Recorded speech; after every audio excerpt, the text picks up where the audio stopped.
even a selection process by the egg itself, and I don't think we even quite know why, but the egg kind of is able to open up space to allow a sperm in a way that seems to be selective. And we might not even be able to understand what's going on. Maybe it is random, but maybe it's not.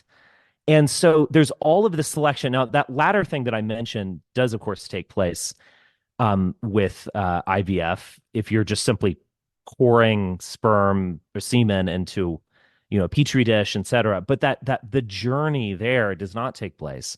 And so it really is fundamentally different. And then you also have to ask the question of why are you in a fertility clinic to begin with? And I don't want to be rude here, and I'm not, like trying to insult people, but you've, you know,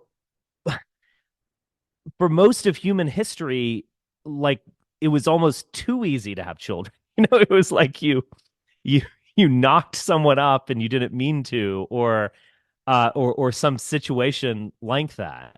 Like we're made to have children. Like you are. And again, I hesitate to be this mean, but like you are fundamentally dysfunctional, or you're simply too old. If you are struggling with fertility, this is almost like someone struggling with breathing, or some sort of bodily function like that. I mean, it's the most basic answer to the question of the meaning of life.